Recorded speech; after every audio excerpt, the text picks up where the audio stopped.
Assalamualaikum warahmatullahi wabarakatuh. Perkenalkan, nama saya Desi dengan NIM 2321012 Saya akan mereview buku dengan judul buku Etika Pendidikan Keluarga, Sekolah, dan Masyarakat oleh Profesor Dr. Haji Abdullah ID MED dan Ibu Hajah Safari HD MPD MSI. Etika, etiket, norma, dan akhlak. Dalam istilah filsafat, etika diartikan sebagai ilmu tentang apa yang biasa dilakukan atau ilmu tentang adat kebiasaan.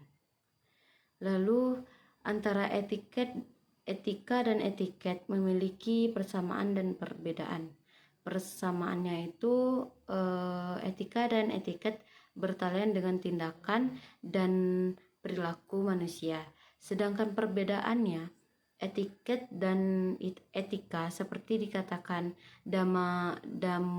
Darmodiharjo dan Siddhartha adalah yang pertama itu etika bertalian dengan cara perbuatan, sedangkan etiket itu memberikan dan menunjukkan cara yang tepat dalam bertindak. Yang kedua itu etiket hanya berlaku dalam pergaulan sosial. Sedangkan etika itu tidak memerhatikan orang lain atau tidak. Yang ketiga itu etiket bersifat relatif, di mana terjadi keragaman dalam menafsirkan perilaku yang sesuai dengan etiket tertentu. Sedangkan etika itu lebih bersifat mutlak dan prinsip etika sangat universal dan tidak ada proses tawar-menawar. Yang keempat itu etiket hanya bertalian dengan lahiriah saja. Sedangkan etika itu bertalian dengan dimensi internal manusia. Kode etik dan profesionalisme guru. Profesional itu berasal dari kata profesi yang diartikan sebagai suatu pekerjaan yang memerlukan pendidikan lanjut. Lalu profesional dalam melaksanakan peran dan kegiatan utamanya sesuai dengan profesi. Sesuai dengan profesi, pengetahuan atau keahlian yang disandangnya tersebut terlepas dari etika profesi yang berkaitan dengan kode etik perilaku dan kode etik profesi sebagai standar moral. Profesi itu sendiri berasal dari bahasa Latin professus, berarti suatu kegiatan atau pekerjaan yang semula dihubungkan dengan sumpah dan janji bersifat religius. Suatu aspek terpenting dari proses pembelajaran adalah kualitas pendidik atau guru. Seorang guru profesional dapat dikatakan bahwa dia memiliki tidak hanya pengalaman pendidikan atau titel sarjana tertentu sebagai persyaratan normatif dan administratif sebagai seorang guru, tetapi juga dia perlu memiliki persyaratan tertentu lainnya. Suatu yang pasti bahwa profesi merupakan suatu pekerjaan yang memerlukan persyaratan tertentu. Frank Horton Blackington dan Robert Peterson dalam bukunya School Sociality and the Professional Educator terdapat sejumlah kriteria dalam menerapkan profesi.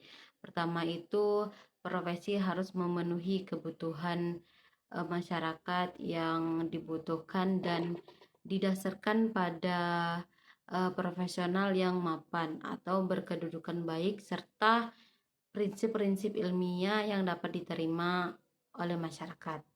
Lalu yang kedua itu profesi harus menuntut adanya suatu pelatihan profesional yang memadai dan membudayakan. Lalu yang ketiga itu profesi menuntut adanya suatu badan pengetahuan yang sistematis dan terspesialisasi. Lalu yang keempat itu profesi harus memberikan keterangan tentang keterampilan yang dibutuhkan di mana masyarakat umum tidak memiliki yaitu seperti keterampilan sebagai mana murni dan sebagian dari diperoleh. Lalu yang kelima itu profesi harus sudah mengembangkan cara ilmiah yang merupakan hasil dari pengalaman yang teruji. Hal ini tampak bahwa profesionalisme merupakan ide yang berkembang sejalan dengan perubahan dan dinamika masyarakat modern yang semakin kompleks. Lalu profesional guru dapat diartikan bahwa suatu profesi yang membutuhkan kualifikasi, kompetensi dalam tugas sebagai pendidik dan memahami pertumbuhan dan perkembangan anak dalam mendukung proses pekerjaan yang diharapkan. Untuk suatu proses pembelajaran yang relevan dan berkualitas, up to date dengan kebutuhan upaya pengembangan sumber daya manusia masa depan yang diimplementasikan dengan benar.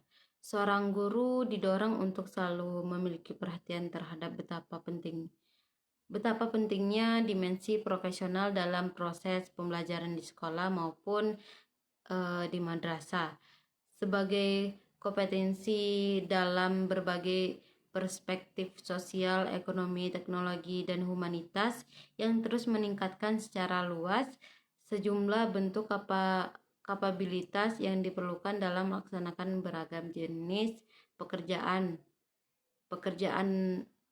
untuk meningkatkan pengetahuan, keterampilan, dan sikap yang diperoleh dari sekolah kadang kala tidak relevan atau tidak sesuai dengan terhadap meningkatnya permintaan standar persyaratan pekerjaan itu, di mana pelayanan di sekolah cenderung lambat. Perlu diketahui dan diperhatikan para pendidik dalam kaitnya menuju pendidik yang profesional dalam mengajar. Yang pertama itu perkembangan sains dan teknologi, yaitu begitu cepat dan fundamental. Lalu yang kedua itu suatu krisis moral dan juga krisis akhlak yang menerapkan bangsa dan negara tercinta. Tercinta Indonesia terutama sejak 1998 hingga kini. Yang ketiga itu krisis sosial seperti kriminal, pengangguran, dan kemiskinan seakan terus berkembang dan menjadi tantangan tersendiri bagi masyarakat dunia di era global ini. Yang keempat itu krisis identitas sebagai suatu bangsa. Yang kelima itu keberadaan perdagangan bebas baik di ASEAN, Asia Pasifik, Masyarakat Ekonomi ASEAN, MEN 2015, dan berbagai organisasi di bagian dunia lainnya. Berhubungan pada kecenderungan adanya suatu perubahan paradigma kehidupan sosial dalam berbangsa, setidaknya terdapat tugas prinsip dari pendidikan nasional. Pertama itu suatu referensi fisiologis, yang kedua itu referensi nilai-nilai budaya, yang ketiga itu strategi referensi lingkungan.